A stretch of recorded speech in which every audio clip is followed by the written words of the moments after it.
की रैली है, स्कूल की बसें लगा करके 12वीं के बच्चों को वहां इकट्ठा किया जा रहा है। आज इन्होंने भी पूरे राजस्थान से जो महिलाएं श्रमिक है, जो महिलाएं काम करती हैं, आज उनको बसों में भर भर करके और ये भाजपा के जो कार्यालय है उसमें लेकर के आए हैं। मैं पूछना चाहती हूँ कि जब आप महिलाओं की ताकत दिखाना चाहते हैं तो क्यों नहीं महिला आरक्षण के पक्ष में आप दिखाते?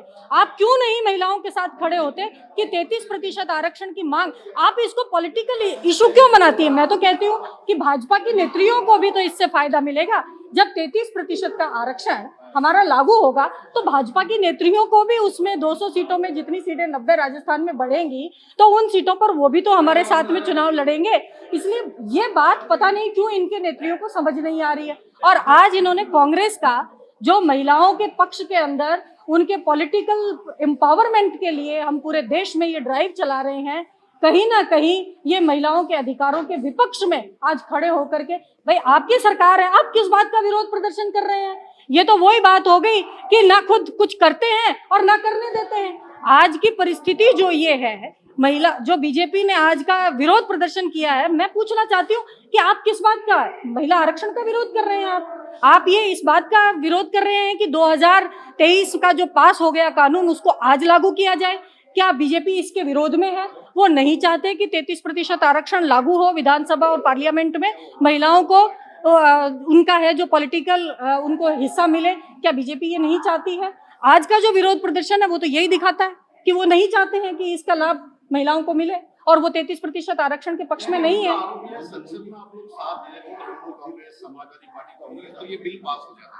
नहीं, 23 में हमने तो बिल पास करा दिया ना, क्यों संशय की स्थिति बनाई हुई है? पूरे इंडिया गठबंधन ने, जिसका नेतृत्व कांग्रेस पार्टी ने किया, सोनिया जी ने किया, राहुल जी ने किया, 2023 में तो हमने उसको पास ही करा दिया।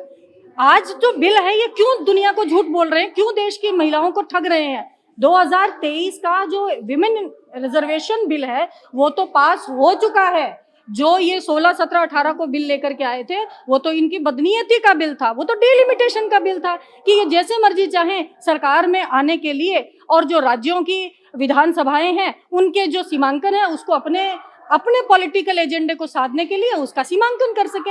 असल में जो ये बिल आया वो तो ये था, लेकिन बीजेपी क्योंकि ये झूठों की पार्टी है, बिल जब इनका प्रधानमंत्री ही चुनावों के बीच में जो हिंदुस्तान का झंडा लगा करके उसके सामने झूठ बोल रहे हैं, रोते हुए जिन्होंने कहा कि महिलाओं से पाप हो गया, महिलाएं कभी हम ये जो है कांग्रेस पार्टी ने पाप किया है इसका आपको कभी भी माफी नहीं मिलेगी। मैं तो ये पूछना चाहती हूँ कि सेंटर के अंदर बीजेपी, प्रधानमंत्री मोदी जी और राजस्थान के अंदर भजन लाल जी इस बात का जरा बताएं कि आप पॉलिटिकल एम्पावरमेंट चाहते हैं, लेकिन उससे पहले जो महिलाओं की अस्मिता का सवाल है, इस देश के अंदर लगातार जो महिलाओं के ऊपर अत्याचार, दुष्कर्म, रेप की घटनाएं हो रही हैं और जिसमें सबसे ज्यादा बीजेपी के पावरफुल लोग हैं, चाहे एमएलए, एमपी, पार्षद जो भी हैं, सबसे ज्यादा उनका नाम आ रहा है, तो आप उनके ऊपर कम से कम कार्रवाई करके और वहां से तो ये शुरुआत करिए। आज राजस्थान के अंदर आप देखिए कि चलती मोटरसाइकिल पर बच्चियों का पीछे से कुर्ता ऊंचा कर दिया जाता है,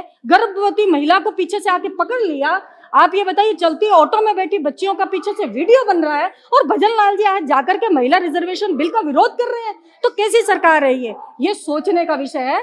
इनका एजेंडा सिर्फ और सिर्फ सरकारें बनाना, सरकार में सत्ता प्राप्त करना है और यही कारण है कि बंगाल और तमिलनाडु के चुनाव को साधने के लिए इन्होंने ये सारा प्रपंच रचा, वरना क्या जरूरत थी? बिल तो पास हो गया, आप लागू करिए ना। आज 543 सीटें हैं उसके ऊपर 180 महिलाओं को हमें आरक्षण दीजिए, हम जीत के आएंगे, हम विधानसभा में, हम पार्लियामेंट के अंदर अपनी बात कहेंगे। लेकिन इनकी नीयत ही खराब है, क्योंकि इनका जो नेता है प्रधानमंत्री मोदी है वही सबसे बड़ा ड्रामेबाज है, झूठ बोलते हैं, रोते हैं, लोगों को इमोशनली वो अपने फेवर में करना चाहते हैं, लेकिन देश की जनता और खासकर महिला शक्ति ये जान चुकी है।